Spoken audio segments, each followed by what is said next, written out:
The House voting once again to limit President Trump's war powers when dealing with Iran. It's the chamber's second attempt to rein in the president after the killing of Iran's top general. But measures like these have had Republican support. Joining me now to discuss, Ohio Congressman Jim Jordan. Congressman Jordan, thank you very much for joining us. Good to be with you, Charles. Let's start with this, the war power situation. Yeah. What are your thoughts here? Well, I think we should. I mean, I voted against it, but I do think we need to have a debate in Congress about this authorization to use military force from clear back in 2002. It's time to do that. But you don't do that the same darn week that the Democrats are trying to remove the President of the United States from office, and particularly after when he eliminated Soleimani and Baghdadi and all the positive things he's done. You don't try to have that debate and do something this ridiculous this very week. And I think that's where a lot of Republicans are. I'm all for having that debate. Frankly, the president is too. He campaigned on this. So, but not this week, for goodness sake. This is just the Democrats trying to once again, go after this president. You know, I would hope that during the debate, there's some distinctions made. You know, for instance, imagine if you had to make a series of phone calls to get approval for Soleimani or Baghdadi. Right. Or I can remember the generals during Obama's term saying that they would identify targets and they would have to get okay from Washington, D.C. And then that okay would come back and say, well, inside the building, if the bad guy's on the top left, right corner, maybe shoot a missile in that window, but don't damage the rest. I mean, you can't micromanage this kind of stuff.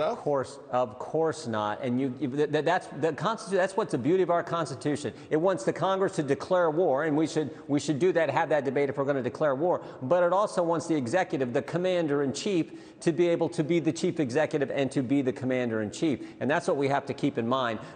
Trying to have that kind of debate and change things the very week that the United States Senate is in a trial to remove the President of the United States on some crazy, ridiculous impeachment charges they brought is not the right time for that. I want to ask you about that, but first let me switch real quick to life expectancy, because there's a report out today.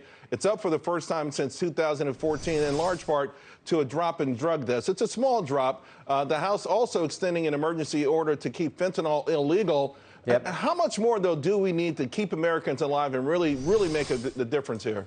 Well, one of the things that would help Congress is if the Democrats weren't solely focused on going after this president. If we could actually get about working on the things that the American people elected us to work on.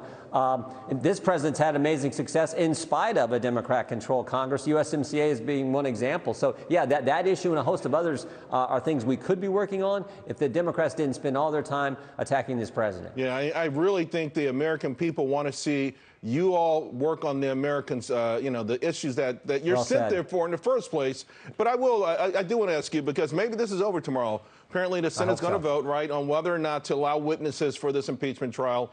Republicans are expected to have enough votes to block it. But Congressman Jordan, why did the conventional wisdom switch so quickly? Because yesterday it was the overall word was that there was going to be witnesses. What changed so dramatically?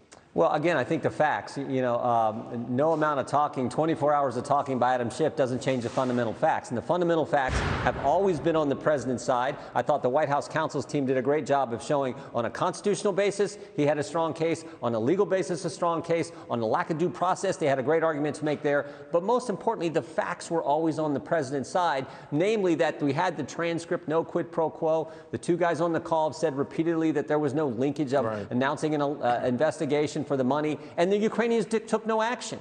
They never made any announcement before they got the money. So those facts came through loud and clear. And I think also the witness count right now is 17-0. Adam Schiff called all the witnesses. We didn't get a call any on the House side. And now the Democrats were saying, well, we want it to be 18-0. Right. And we know if John Bolton was called, that wouldn't be good enough. There'd be another witness next week and then another witness the week after, because they never want to stop. And to that I think most are like, get this done. And to that point, there was a slew of videos and different things that came out with regard to former Ambassador Bolton that I think made him perhaps even a greater risk. Certainly anyone on the fence, having seen the transcripts, having listened to the testimony, I didn't see it all, but I thought Alan Dershowitz was phenomenal yesterday. If you're on the fence, it's hard to see how you would want witnesses now if you weren't sure before. No, exactly. And look, what someone's telling the New York Times, what John Bolton's draft manuscript supposedly says, doesn't change the facts. And I think in the end, the senators see that, and I think you're right. I think we're going to get acquittal, and I think it's going to be tomorrow night, and that is good news for the country. Congressman Jim Jordan, always appreciate it. Thank you very much.